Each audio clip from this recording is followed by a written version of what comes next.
Good day, my fellow Americans and good people of the world. Today I would like to address you in regards to the concept of stewardship.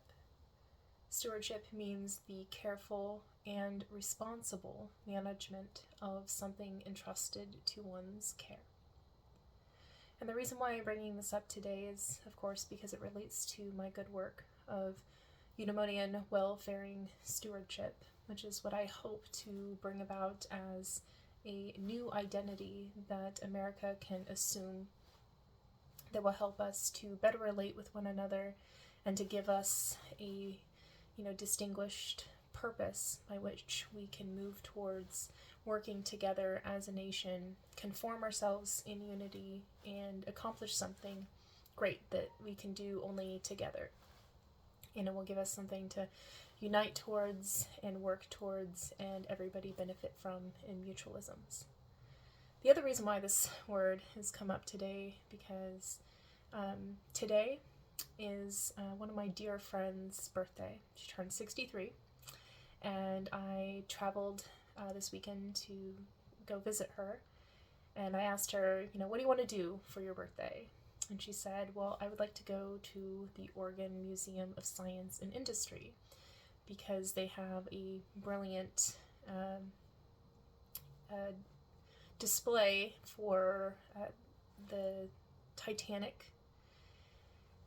And it's this whole immersive exhibit that displays the story of the creation of the Titanic, the story of the experience people had on its maiden voyage, and then its tragic ends, and it's all represented in the form of many artifacts that were brought back up to the surface, and then the telling of the stories from those who lived to tell the tale, and the recounting of what was understood in terms of investigating and the aftermath, how was this unsinkable, impossible to sink ship, as they referenced it, why'd it sink? And so there was a lot of information that came in that kind of expressed that, and it was on display in this exhibit, and it was just a brilliant experience. And so I was really glad that that's what she chose to do for the day, and we very much took our time and just kind of took in the full experience. We also did this great VR experience where they remade a sense of what it would have been like to be on the Titanic in some of the room spaces, and then a sense of what it must have been like to be off in the distance and watching the ship sink. The impossible to sink ship was sinking. It's how did that happen? And I'm going through my head all day long as we're going through the exhibit. She kind of my friend trailed off on her own, and I spent a lot of time lingering on the engineering aspect of things, because that's just where my mind and heart goes most naturally. And, I was blown away by the blueprinting and, the meticulous work that these drafters put into, distinguishing every fine line and detail into a translatable form, so that the workers in the shipyard were able to translate lines and figures and numbers into real world tangibilities, and they built up over time this incredible, magnificent ship that was greater than anything that had been fathomed up until that point.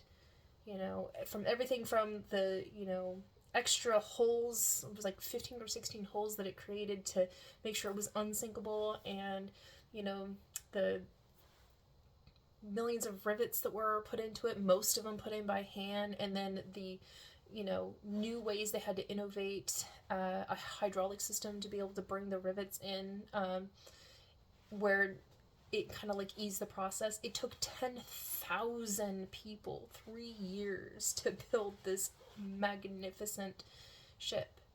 I mean, it was a huge undertaking, and the details that they brought in and the craftsmanship of the moldings and the floorings and the attention to detail and the stained glass windows and the carpeting and the material they used on their chairs. I mean, they put so much thought and consideration into like the experience that the individual was going to have as, you know, a guest on this ship.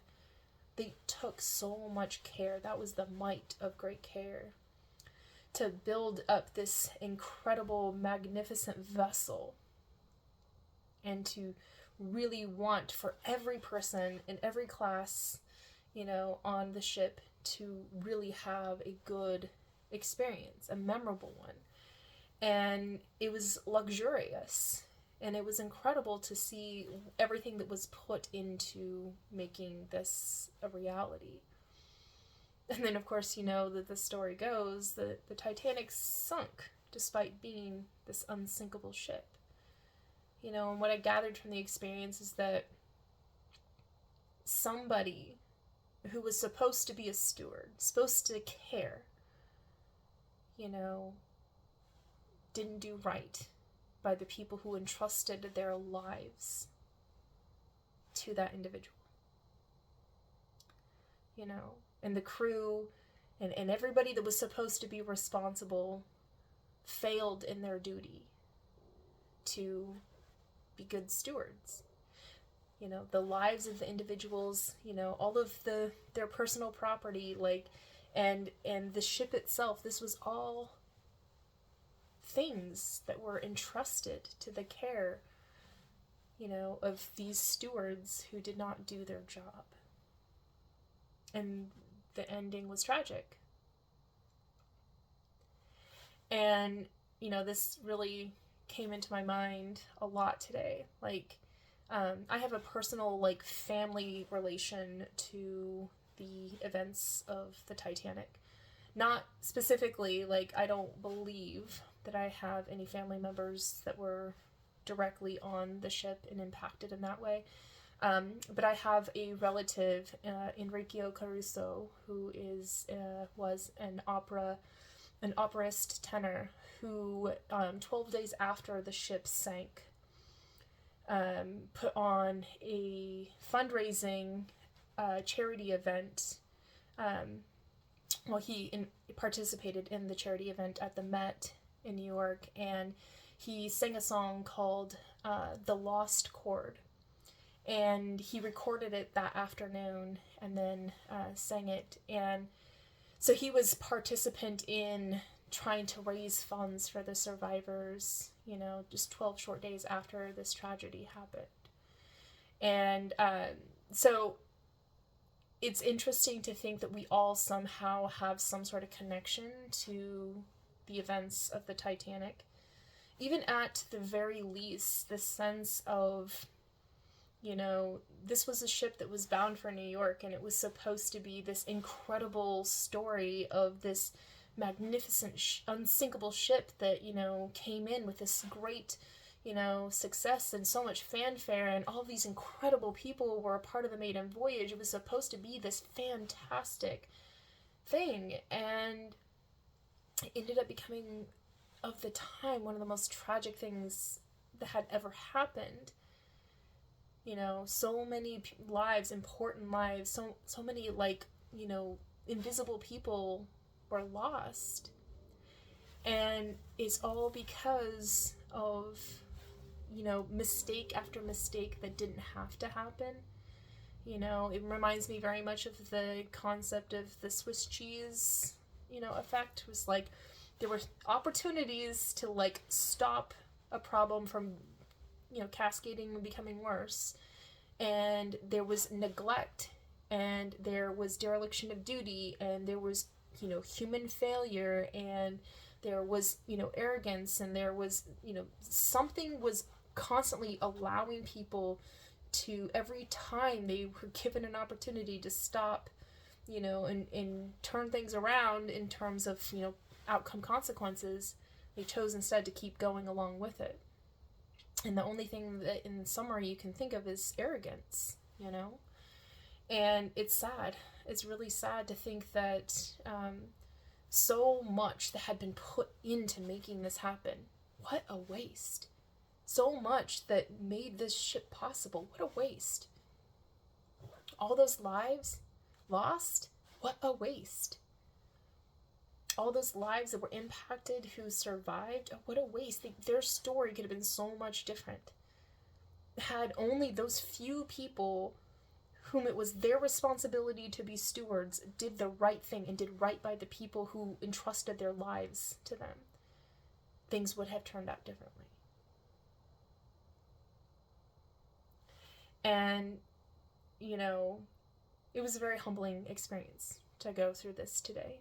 But of course, my mind thinks of it as, you know, how can I take this, you know, story of the past that, you know, I happen to be brought into this experience to learn about this today. Like, I've always known about the Titanic, you know, but I've never known it in this way. The entire exhibit was incredible. I highly encourage anybody who, you know, is interested in this sort of thing to go and experience it. But I wouldn't have been there today, you know, by choice. It was my friend's choice. She's like, this is what I want to do with my birthday.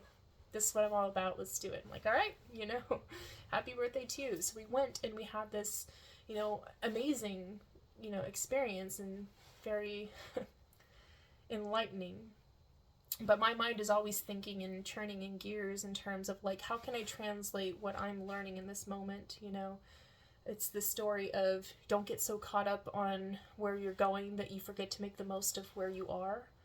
And that's where I was today with all of this. Like, I'm trying to make the most of it. What can I take from this experience and translate it into something where I can be, you know, empathetic, put myself in the shoes of every person that went through this tragedy and sympathize with the ramifications that the entire world felt in consequence because of this. And then think of the fact that I think it was the last known survivor of the Titanic died in like 2009, I think is when it said. To think that in from the telling of her story, like, she never really liked to be remembered as a survivor of the Titanic. It was like her and her younger brother, you know, lived their whole lives being, you know, a survivor of the Titanic, and she didn't really want to embrace that. Eventually, later in her life, she embraced it and went to events and whatnot, but, you know, she was a child when it happened, but to live your entire life as being known as that's what your life was labeled as, I can imagine that would have been tremendously difficult for her, you know? And then thinking of all the other people who lived out an experience and, you know, for their lives to be irrevocably harmed, the trajectory of their lives completely changed by something that they did not choose for themselves. Yes, they bought the tickets and went on. Some were, again, transferred over to the ship because there was, you know, the coal strike that ended up happening right before the maiden voyage that made, you know, the coal from other ships had to be brought over to the Titanic to get it going, and also some passengers from other ships ended up on the Titanic. And so if not for that crazy twist of fate beforehand, so many of those people were never going to have anything to do with the Titanic. And, you know, things beyond really their control just, like, led up to these events. And it's just crazy to think that, you know,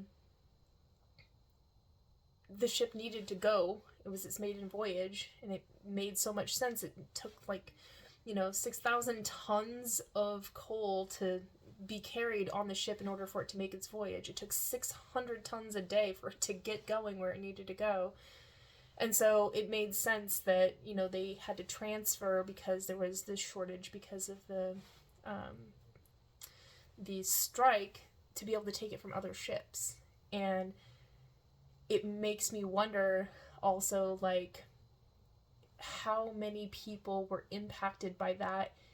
Did they, in a sense, have, like, some sort of, like, guilt or remorse of thinking, like, if only we would have said no, the ship wouldn't have gone, and then maybe this one wouldn't have happened? You know? All the people who did survive, who had, you know, survivor's remorse, the impact it must have had on them. You know, I read a bunch of people who did survive ended up later dying from, like, heart failure, which I thought was kind of, like, an interesting thing. But listening to their stories and seeing the artifacts that were brought back up to the surface, I mean, really brought it home. And, like, these are people, you know? These possessions had people connected to them. And so many people perished that night that were never recovered. Even their possessions were recovered, but their bodies weren't. And so it's just like, if not for the capacity for, you know, the stewards of these artifacts to bring it back up to the surface, you know, and reveal it to us, they would have worn away with time under the water, and we wouldn't have known anything about it. I think I read it was like not till 1985 where they found the ship, and then were able to start, you know, figuring out what's there and how to get some things to the surface. And they're still trying to bring things to the surface because, you know, the ship is slowly deteriorating because they realize there's an underwater iron-eating bacteria that is eroding away the, you know, structure of the hull that was intact, and it's slowly starting to decay and fall apart, and eventually they anticipate over time it's going to be gone. And so there's going to be a point in time where everything that's there that represents what had happened is going to be gone, and the only thing that's going to continue to exist is the few artifacts that we've managed to salvage and preserve, and then the stories that people continue to tell because they care enough. You know, and I think this story matters because it tells a story of care, of stewardship.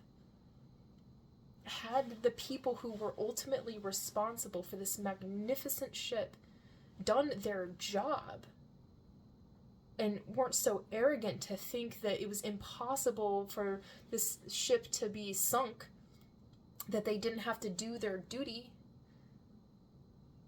things would have been different. And so, you know, as I relate back from this story, it brings me in, of course, into current times with the United States of America. I really think of it as, you know, like a big ship. We are all a part of the same ship of state, and our different branches of government represent different aspects of the ship. You know, but we're all in the same ship. We're all in this together. And I look at it as, you know, we have Congress represents in the form of the Senate as the right anchor of tradition. They keep us, you know, firmly set in this sensibility of our tradition, our long-standing, our capacity to know when we have to set ourselves firm and take a stance. And the House of Representatives represent, you know, the broad sail to catch the winds of change. You know, the House of Representatives are the ones that are most closely connected to the people, you know, and varied and diverse, and they're, you know, embedded in the communities that they represent, and they take what is shifting within the culture and within the politics and within the lived experiences of Americans, and that's the winds of change, and they capture it, and they hopefully translate that into, you know, the language of legislation that creates laws that help us to catch that sail to lead us where we need to go, you know. And then I consider the judicial branch as being the compass. You know, they use the maps of the Declaration and the Constitution, and they give us a heading, an orientation. It interprets, you know, where we are, when we are, and thus who we are as a nation. And they help us to, you know, get our bearings about ourselves. And then the executive branch is like the helmsman. You know, the one at the helm is the President of the United States of America.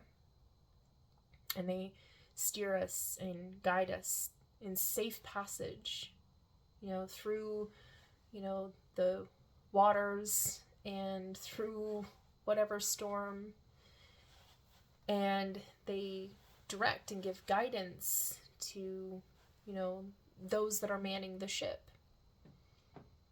And they give the directives in terms of like how to orient the sails so it can catch the winds, when to release the anchor and when to bring it up, and it helps in affirming what our compass is reading to us in terms of like, this is where we are when we are. And they're aware of our heading, and then they give directive to the crew. And the crew is the American citizens, all hands on deck, right? And so I consider that to be the civics branch of government. Right now it's unofficial. I hope for it to eventually become an official branch of government, because I think that that's, important that we empower the people, because it's kind of like the same thing that I learned with the concept of the Titanic today. This ship was huge, and there were hundreds of crew members, and out of all the lives lost, more crew members died than anybody else, and you think about this entire ship, there was no way for this ship to do what it was designed to do if not for every person in the crew, all hands on deck, pulling their weight, doing their part,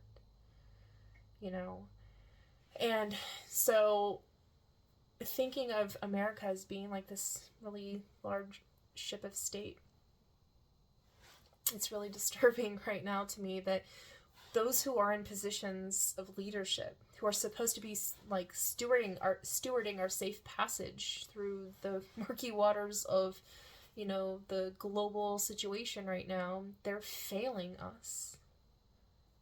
They're not being good stewards, They're not caring, and they're not being responsible, and they're not managing anything in terms of like creating this sense that we're all getting through this in safe passage. And so it keeps falling back onto my sensibility of wanting more people to recognize the power of the people, so that when we have, untrustworthy leadership at the helm, that the American people themselves can do something about it,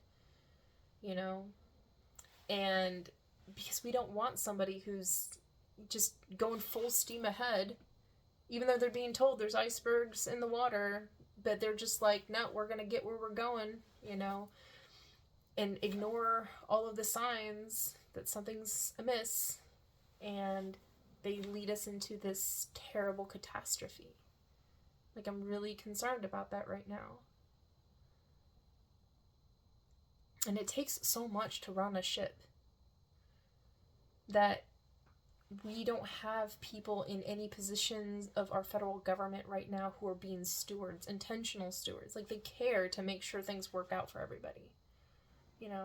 They're so like zoned in and focused on like their gains and their benefits, and then their way to use the powers of those positions to hurt and harm others, punish others, be punitive towards them, and then breaking rules and doing things that really don't serve any actual good, sensible purpose. This is frustrating.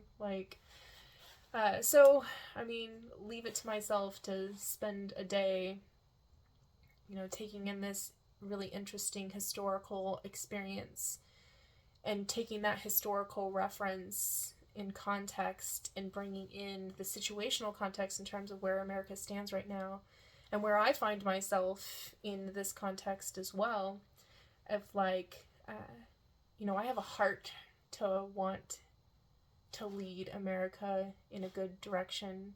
I have the spirit of a steward. I have the might of great care. I want to do right by the people. I want to guide us in safe passage, out of this storm and into smooth sailing ahead, so that we can arrive at our intended destination,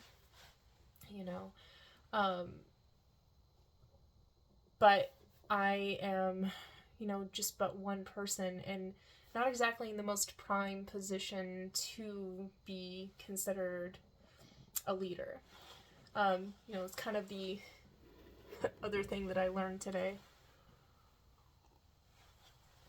or rather this weekend. So I traveled to visit my friend for her birthday, and in that I wanted to go to the No Kings protest, which happened yesterday on Saturday. So I was in the Portland area, so I went to one of the events in downtown Portland, and I'm like, oh great, this is going to be, a interesting experience, first protest I've ever been to. I'm going to go there and I want to engage people. I want to build some sense of hey everybody, let's get on the same page. I wanted to ask the question to people, what next needs to be done, for them to consider that, and for me to offer them well, here's something. And that didn't really work out. I kind of knew it was, something cool, new, and interesting, and not a lot of people were going to be wholly receptive to it, but I was hopeful. I did meet a lot of very extraordinary, interesting, fascinating people. Learned a lot from the experience, but I was many times rejected by people because of my dress. I showed up wearing all black because that's just my color. That's where I wear all black all of the time. And I have a hip satchel that I wear. I don't carry a purse, I carry a hip satchel, and I've carried it forever now. But it kind of looks like a gun holster, maybe, sort of, to, a person that is off from a distance, and maybe they think, what's this thing on this person's hip? It's clearly not. It's just a bag that I carry instead of a purse. And I have a black mask on, and I was wearing, big bright glasses because I have very light baby blue eyes and very sensitive eyes, so I usually wear bright sunglasses to keep my eyes protected. And I wore a baseball cap to kind of cover my face because I have super sensitive skin and like to block the sun. And apparently people mistook me for ice. I was approached mostly by teenagers. I got a lot of teenagers that came up to me asking me in intimidating ways if I was ice and these sorts of things, which, I almost thought it was kind of funny, but I was respectful to them and their responses, and I just explained that I wasn't.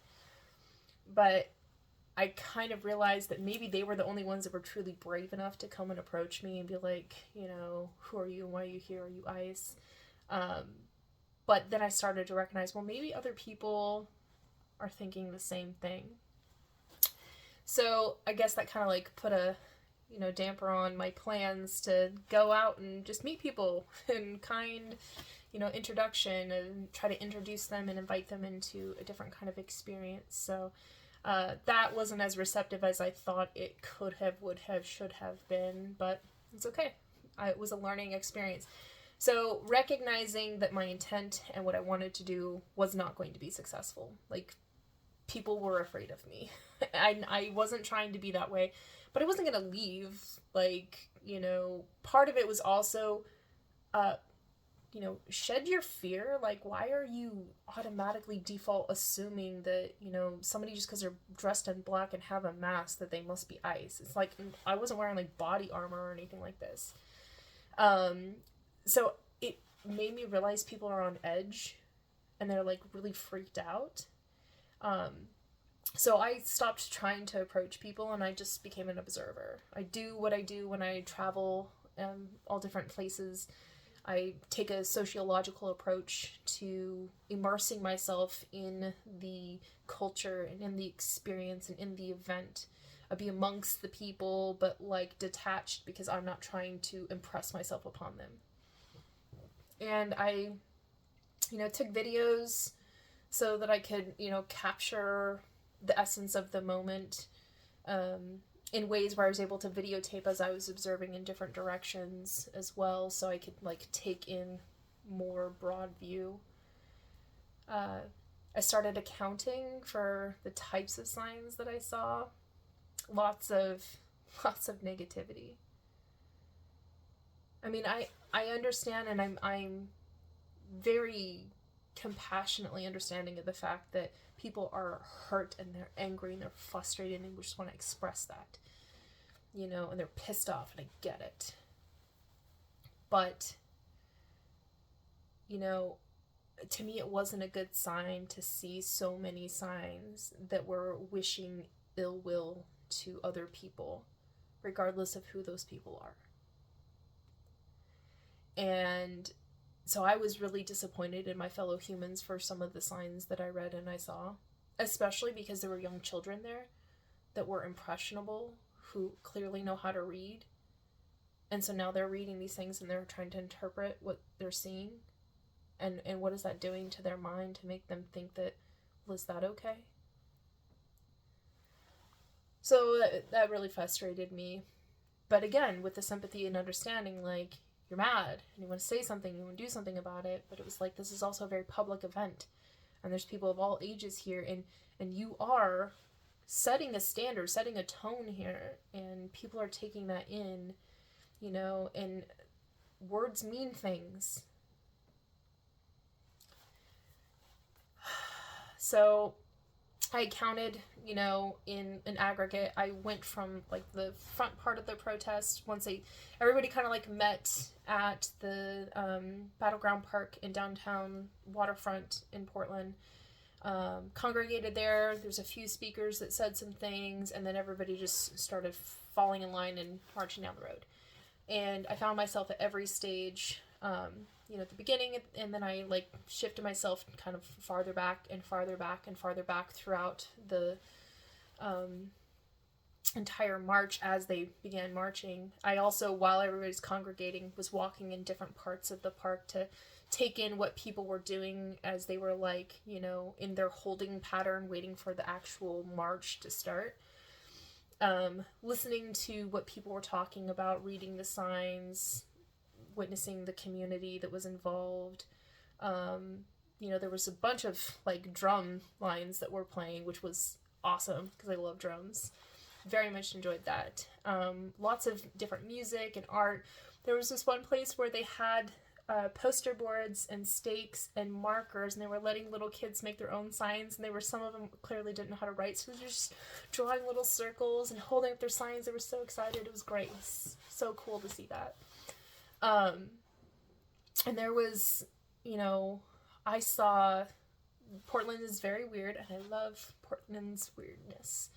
I mean, I saw so many drag queens and all dressed up in full getup, and they were handing out snacks and treats and water to people, you know, and just sharing in conversation and community, and I loved that so much.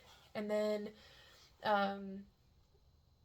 so many immigrants. Oh my goodness, I encountered so many immigrants. Like, there was many people that I asked permission to be able to take pictures of their signs. So many of them were like signs about being an immigrant, and many of them didn't even speak English, but we used the universal language of, you know, hand gestures, like, hey, I just want to take a picture, is that okay? And, you know, so that really warmed my heart. Like, such bravery.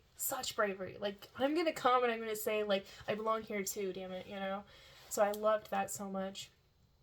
As I went through the different stages of the march as it was actually happening, I ended up all the way in the tail. And then I let the whole thing pass, and then I waited at the end and just kind of like watched everybody walk off into the sunset, sort of thing. So I was there all day. I walked a lot.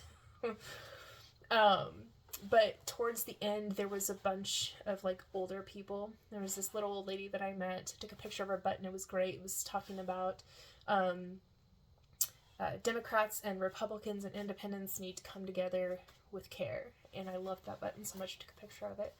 But I walked with her for a little while, and she had her little walker, and she had a sign taped to the front of it, and she was taking pictures of things, and she had this sign that she had made the night before, like handcrafted with all these, you know, like googly eyes and pom-poms and painted rainbow and all these things. And, you know, it was just like, and she was a much older lady. I didn't, ask her age, but I'm assuming she was like in her 70s, 80s.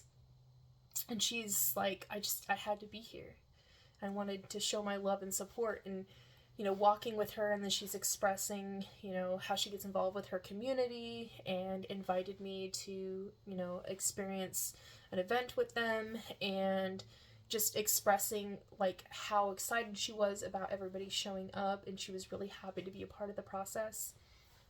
And I got a lot of that from people, which I thought was really wonderful. Like, so many people who I found that like tweens, like kids that were probably under 16, but like in the age group between like 11 and 16, were most responsive to me in a positive way.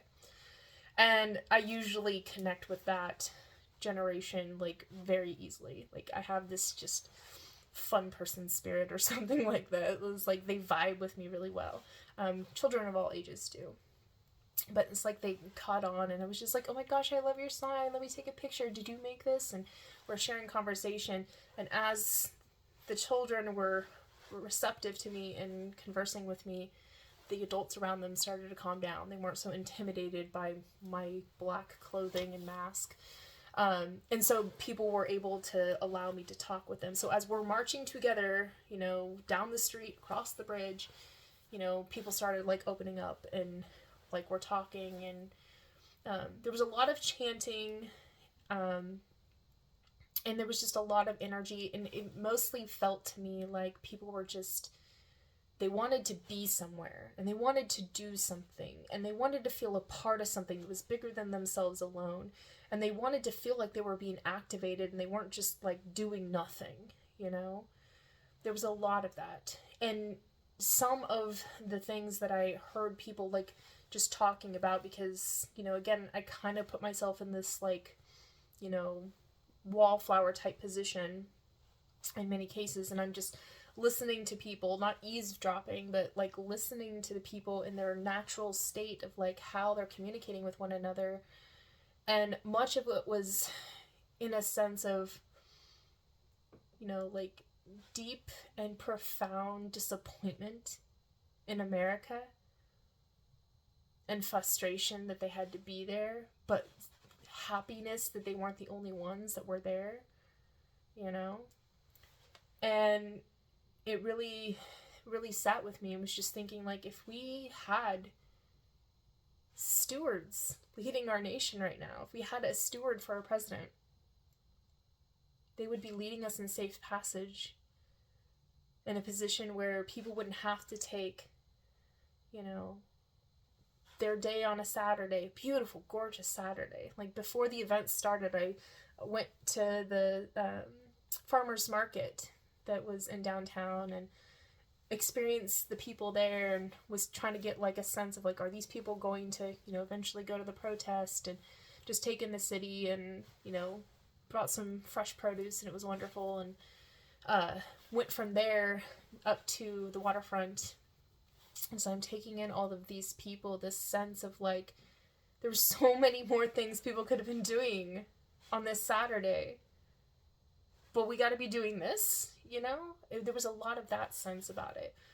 And to me, it was just like, I wanted so much to translate this infectious rebellion that was being, expressed by all of these people that showed up.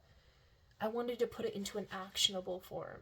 And it was actually kind of interesting, because I had plans to hand out people, something to invite them to play my game of conversations with. But unfortunately, my printer guy wasn't able to get those printed out for me ahead of time. So I went with nothing more than a pen and a piece of paper to be able to write these things down. So it really wasn't going to work out for me to get the, outcome that I wanted anyway, because, the snag with being able to print off, my little memorabilias that I was going to send people with, that was going to invite them to play my game.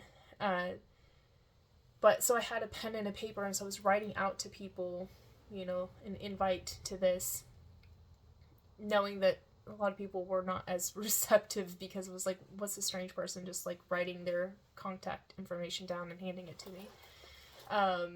I was going to be giving everybody guitar picks, which was going to be, with a code that sends them to where they needed to go, which was going to be way more effective. But, oh well.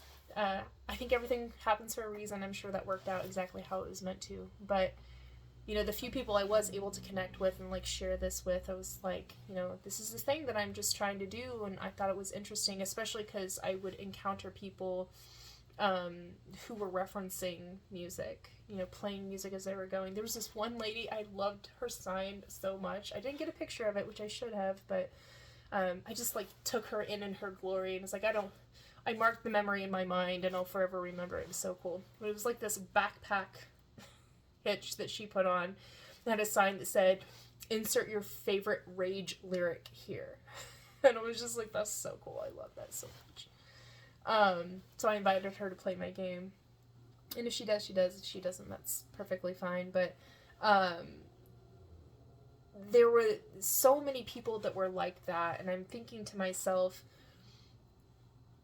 if there was just a way to invite them into the right situation. I don't think that, my game of conversations is really compelling to enough people. I had another couple come up to me. I took out one of my little cards and I wrote my question that I ask everybody, that I believe is the question that a government's supposed to ask. What next needs to be done? And I just wrote it on a little index card because that's all I had. It did get people to stop looking at me like I was ice because I was finally holding a sign. But I was also carrying a canvas bag that said, "I can't, but we can." So it was like, I don't know why people thought it was so intimidating, but I actually do get that often otherwise. So, but this couple came up to me and they're like, what's this about? And, you have to have your elevator speech, like, what do you tell somebody in the first, like, couple minutes to capture them in so they don't leave or whatever? And I tried to express it to them and kept it short and sweet, and they're like, we want something more actionable. And then they started to walk away, and I was like, it's not what it is, it's what it can become. And they turned back, and they looked at me after I said that. And I struck a tone with them. I know I did. And maybe that's all I was really meant to do on that day, was to, like, make people question and wonder and think. Especially me holding up that sign. As I'm standing on the sidelines watching people walk by, and I'm filming some people and, just taking in my counts of, how many signs said what. And I'm still holding up this tiny little sign, and everybody was looking at it as they're going by. And it was like, I saw little light bulbs go off in people's heads. They were going by, and it was like, I'm making a difference. But I wanted to be able to, like, take them in to something. And for them to be able to hear what I had to say, because I think it would have been really good if that was their marching orders. I was listening to the speakers that they had, the people that were like, hey, everybody, we're here, and this is what we're doing, whatever. They had a few speakers. And a lot of it was like the scream angry, let's do this. And I'm like, okay. That will be, enticing to a small subset of people, but certainly it's not something that resonates with me, and it's not something that resonates with a lot of the other people that I saw there. Many people tuned out that kind of stuff. I'm sure, and I don't know because I wasn't there at other events, because events happened all over the United States, bless everybody for being there and showing up and showing out. I know there were speakers at some of those events that were talking about something, more profound or whatever, but I mean, there was so much of me that wanted to be able to just get up in front of everybody with a microphone and just speak to them like, I know why you're here is because you don't know what else to do. You don't know what next needs to be done, but you have to be here, and you have to give presence to this sense that the situation has become intolerable and something must be done to change it, and you want to be a part of that change. but to express what can be done, so that the momentum of their movement, of them marching, could have been set with marching orders to say, you're here and you're marching, not just for your voice to be heard, not just for your sign to be read, not just to show presence and to get on the news to show, look, there's millions of us, we're going against this, but what we are standing for, where we are going together, and we're leading a charge in a direction that is about us, taking us from where we are right now in this shitty situation and moving us in a direction that's going to get us to where we actually want to go, And so much in my heart, I wanted to just stand in front of these people and say, listen, America can work for everyone without the disadvantage of anyone, so nobody gets left behind or kept behind and everybody lives a good life. How does that sound? Who wants to participate in that? What is it going to take from you? Oh, well, it's going to mean that you're going to have to elect officials that are going to be willing to put in the good work to represent you and on your behalf and help to create legislation that's going to help to empower you as the people to get that done. So you can put in the good work to make this happen. It's going to take, us constantly working together to keep up this story, share our voices, in our, neighborhoods and our community centers and at our dinner tables with our family and with our friends. And, when we're out on the streets, and when we're on social media, everywhere, we have to voice that this is what we're working towards. We're leaving the past behind because that's not where we want to go. And we're moving in a direction of building something responsive to our needs. Befit the times, And express to people, welfare and stewardship really is a way we can wrap our heads around a sense of we have an American identity. An identity that isn't about what we're against and what we're rejecting and what we're refusing and what we don't want to experience. Because so much attention is focused on that. I can't even tell you how many signs I saw that were ranting and raving about, how much they despise Donald Trump. Stop giving your time, your breath, and your energy to that person. Invest in something that can be constructive and productive and move us in a direction where we want to go. Be for something, not just against something. Especially because he's a dying breed, He's in this, last grasp desperation of give me, a sense that I'm so special and important, and his dying breath is going to be wasted on, a sense of needing to glorify himself. While the rest of the ship is going to be sinking. And I just think that there's so many people that were able to do so much just by waking up on a Saturday, on a beautiful Saturday, and with conviction going and congregating with everyone else who had a sense that we have to do something, together, meaningfully, in a meaningful way. And, they marched this long, tedious walking and, but there was a lot of energy and enthusiasm and a lot of high spirits. But again, there was a lot of negativity, and it was just you have to have both. You can't reject the fact that you have anger, but it should be righteous anger. And righteous anger, you can't call it righteous anger if you're asking for somebody's death to come soon. There was so many signs that I saw referencing that. And it just sunk my heart and made me feel so much pity, because nobody should ever wish death on anybody for any reason. You know what I'm saying? And because it does something to your mind, your brain doesn't translate the difference between, something that you've actually done and something that you fantasize about. It wires your system, in such a way where if you're thinking that something is okay, your mind is wiring itself in the sensibilities that that's something that your conscience will not check you on. And so you have to be careful with your words and choose them wisely. And the children are watching and listening too. And you have to be considerate of the impressionable minds that are there. So, even me just witnessing it, it's hard to, not see that at the forefront. because there was so much of it. There was so much more of that than there was of the positive things. You know, in the aggregate. Not to say that it's, you know, that there wasn't a significant amount of positive things, because there was. It's just that weighed really heavy in comparison. You know, the negativity seems to carry more substance and weight in people's considerations than the positive does. Because you sit there with a happy, pretty, wonderful sign, like this little kid, this precious little boy that I saw, who made one of his little signs, said, you know, mean people shouldn't hurt nice people. Are you kidding me? How precious and adorable is that? You know?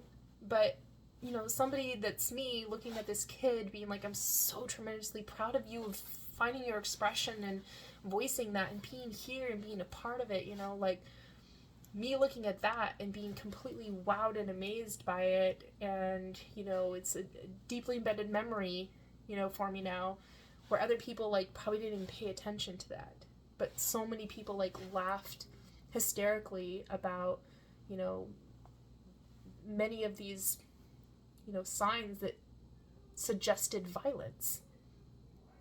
And to me, it was just like, there is that infectious rebellion that needs to be directed towards something constructive before it taints everybody's minds and hearts and has them start doing bad things. You know, it is the problem with POTUS 47 is he brings out the worst in everyone. You know, everyone. And that hurts my heart so much, because there's so much good in humanity, you know? And we in America deserve a leader who's going to bring out the best in us, you know? But also not wanting to be in a sense of, like, getting people to feel they have to, you know, not express their frustration or their anger, or as if I'm coming across as being, like, high and mighty and righteous or something like that. It's literally just the sense of, you know, there's real world things at stake here. And if you knew that whatever you put out is what you're going to be getting back in, don't you think you would want to, you know, constantly be attracting positive things rather than negative things? I mean, it takes real significant effort to get, you know, out of an experience something good, you know.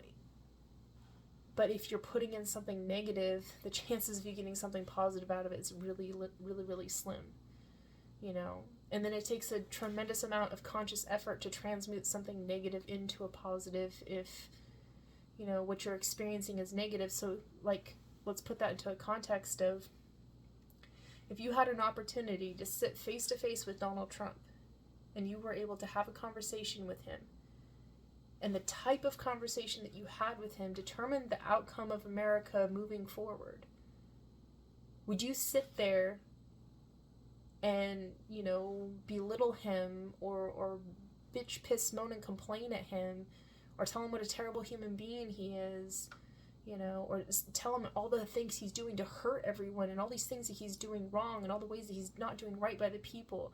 Would you spend all your time doing that, thinking that he's going to be receptive to that, given the fact that he's a very egocentric person? Or would you sit there and share with him an idea of how he could win while everybody else wins too? Like, you want to be remembered as the president that really, truly made America great? Well, this is how you can do it, you know? Give him a sense that he can get a win that's in a way that makes sure everybody else wins too. Because in the end, it doesn't matter who gets the credit for it. What matters is that things are set right so America actually works for everyone. You know, what's the saying? You get more bees with honey. And I kind of feel like that was really what was missing from that event, was the sense of somebody that was up there that was speaking to the hearts and the minds of the people in leading them in a positive direction, with a voice that was like, I care about you.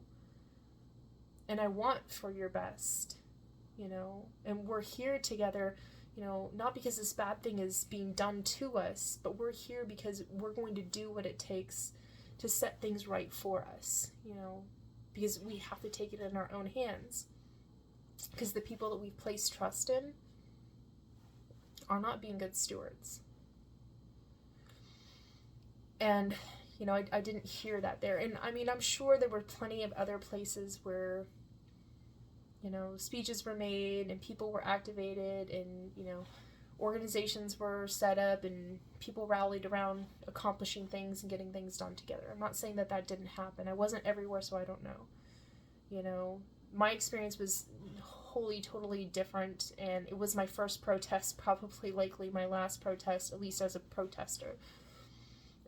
So my experience is, you know, not much to reflect in terms of what other people experienced. I'm sure it was a good thing for them, but for me, it's just the takeaway is these events were opportunities to take America to the next level.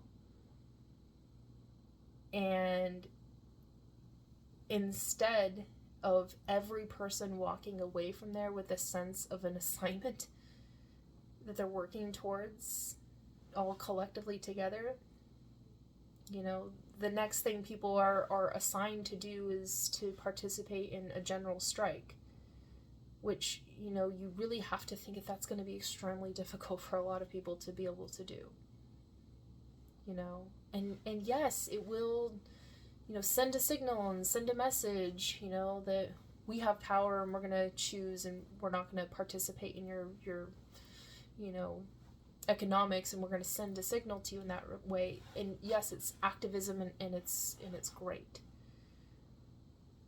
But for me, it just should have translated to more than that, you know. And being as, you know, I'm just one person by myself, I'm limited on my capacities and resources, and so, you know, rallying people around me is, you know, the big challenge that I'm faced with. And I know it's very much where I am is not a place that's receptive enough to actually want to make something different. And I'm sure it's something to the effect that, you know, Oregon is so far away from any central hub of anything happening in, like, the big game, you know what I'm saying? And so I have a sense that me being here is, like, this huge limitation on my vast potential, and I'm just, like, wasting my potential here. So needing to go somewhere where I can be, you know, put to my proper intended use, I'm sure that I would have different outcomes and different experiences. So I'm not trying to, like, you know, cast this in, you know, the impossible, like as if it was a failing, because there's no such thing as failing for me. You know, everything is just, like, you know, realignments. But the sense of having the want for so much to capture people's, you know, infectious rebellion and their enthusiasm and direct it towards participation to achieve cumulative ends that are, you know, progressive and intentional together. Having a want for that, you know, but being limited as being only one person, not being able to activate that. You know, that was the big lesson that I learned is, you know, from this whole experience. So I'm going to have to process that my own way, readjust my approach for sure. But ultimately, the lesson that I learned, you know, taken from this weekend was, you know, everything that is standing out to me in, like, what sticks out to me and what I see and find meaning in, interpret meaning in, keeps bringing me back to my sense of, like, really wanting to help to steward America. And what I see, everything that's happening that is not working in our best interest is a failure in stewardship. And then I see all of these people, like, you know, the crew members of America, like, all wanting to do something, but they have no directive. You know, they have no assignment. They have, like, they don't understand the point of exercise. And because of that, you're not getting the impact that you could get if everybody could be pointing the same direction, you know, and leading forward on it. The other thing about it is, like, I'm sure there were people there at that event or other events across the apparently world that had a sense of not wanting to reject Trump, even people who were once, you know, Trump voters. I'm sure that there were those people, you know, in the mix too. And I wonder, you know, did they show up because they wanted to, you know, show their frustration or their anger, or to, you know, prove a point that they're rejecting and make it the, like, you know, this is going to be the moment that I'm going to turn the leaf and I'm going to turn away from that or whatever. Or were they just, like, curious of what would it be like to be on the other side of, you know, not being magnified, but, like, trying to find a different place of belonging. And how can people like that find a place of belonging amongst people who are holding up signs that are, you know, mean and aggressive and threatening towards those individuals? You know, people who were MAGA. Imagine being somebody who's MAGA and having to translate in that into your head. For however long somebody may have been MAGAfied for, and then they choose to turn away from that. I mean, you're forcing them to process shame, which is making it extremely difficult for them, and that's probably why a lot of people still stayed in it for as long as they did.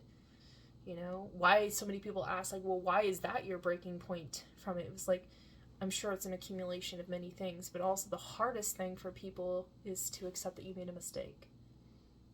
And to, you know, have to turn a leaf, but know that you are part of the problem.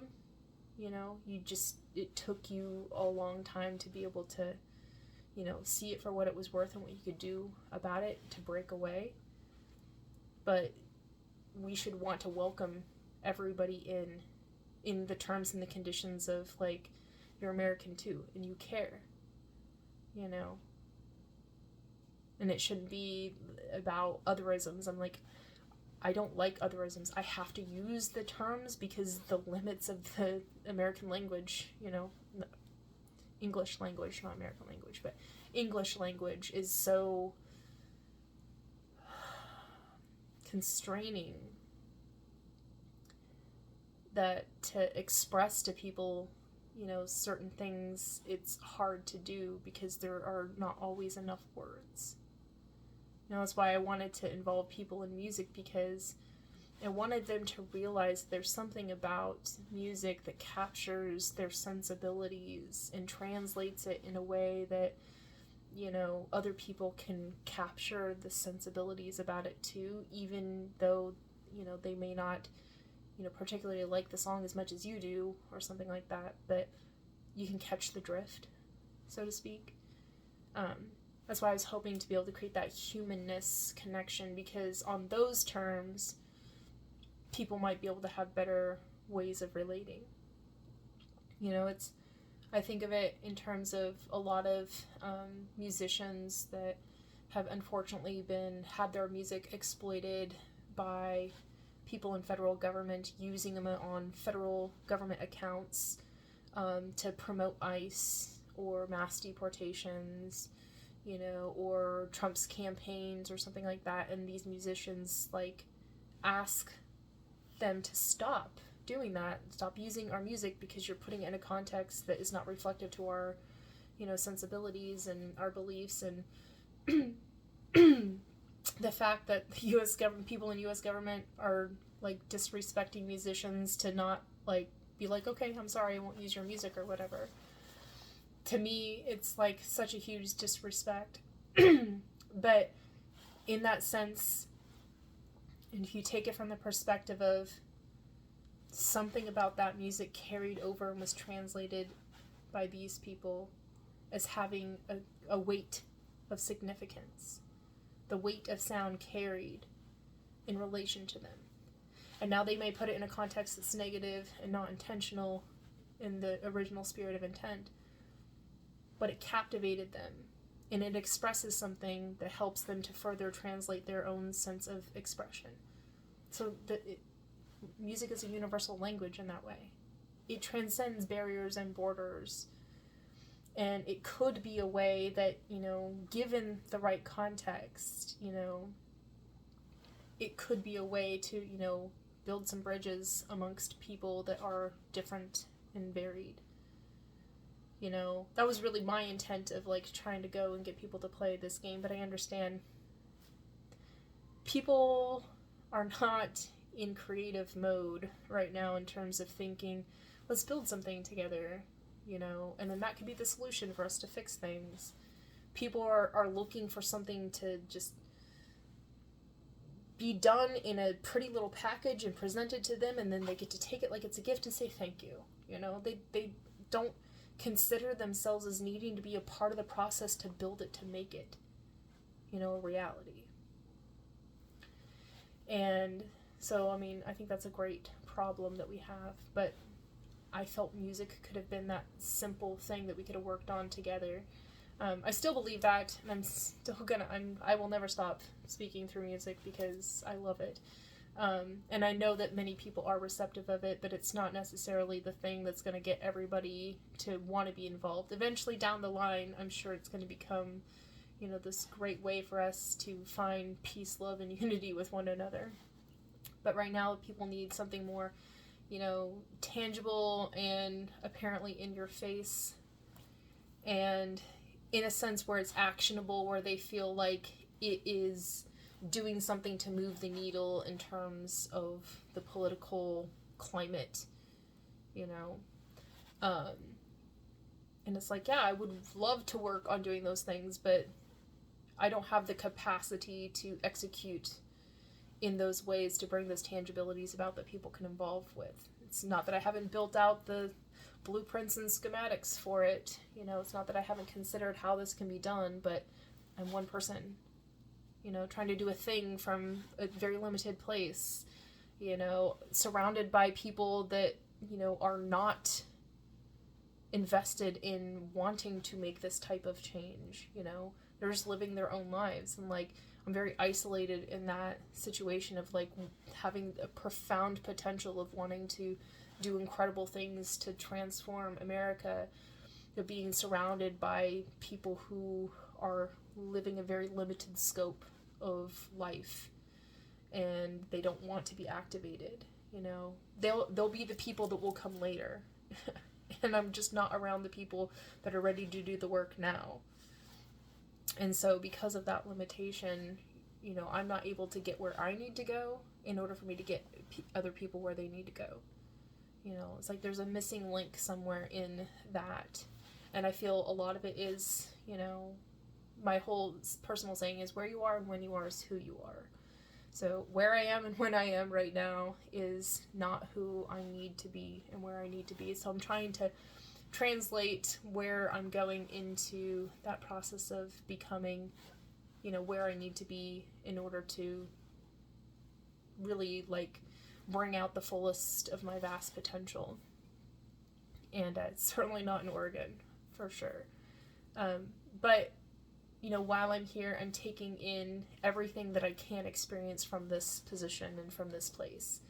Because every day is an opportunity to bring into this vast synthesis a consideration of the human experience and human element. Because where I'm going, I have to take everything that I know of this place and these people and this way of living and be able to see how that translates over to other people's experiences in other places, so I can see that common factor. Because that's going to be the thing that's going to be the tangibility to unite people, across borders and barriers and, age and race and, gender and religion and, ethnicity and language and all of these things. I have to be able to have a sense of what that common human element is, and, that's what I continuously work on all of the time. In my day-to-day lived experience, it's always an adventure, and I'm trying to find what today is happening that matters, that's going to help to inform my sensibilities about, how to observe the world and observe people and to care enough and so that I can do something on their behalf. And so, that's what I did this weekend. It was not what I had expected in terms of outcomes and results. That's also because I'm not the type of person to try to force things. I don't want to make something happen, I like things to happen naturally. I want it to be real, and I want it to be true and authentic, and I can sense when people aren't being real and true and authentic, and it's kind of off-putting. I have to reorient myself to not, fall in alignment with a facade that other people are, projecting. Be yourself. Don't try to, be something that you're not. Be true to who you are, so I can be true to who I am, and in our authentic selves we come together, and that's where the magic happens, So trying to be true to who I am and engage other people in their truth and best version, and just live life out where it takes me, especially because a lot of what my life is about finding ways that I can best be of service. And because I'm blessed in a sense where I'm not tied down with a rigid formed lifestyle right now, I'm trying to embed myself in that type of situation, but it has to be somewhere where I can truly belong, and I haven't been in that place yet. I'm on my way, and I'm filling myself into that. I'm following my heart song to find that, but I'm definitely not there right now. So I'm not nesting in this place of being this is where I belong. No, definitely not where I belong, but I am on my way. But in the meantime, the only way to find where I'm meant to be, where I belong, is to be of service, where I am, when I am, and find ways to translate what's happening now that's reflecting back to me where I'm on my way to. So today, the experience that I had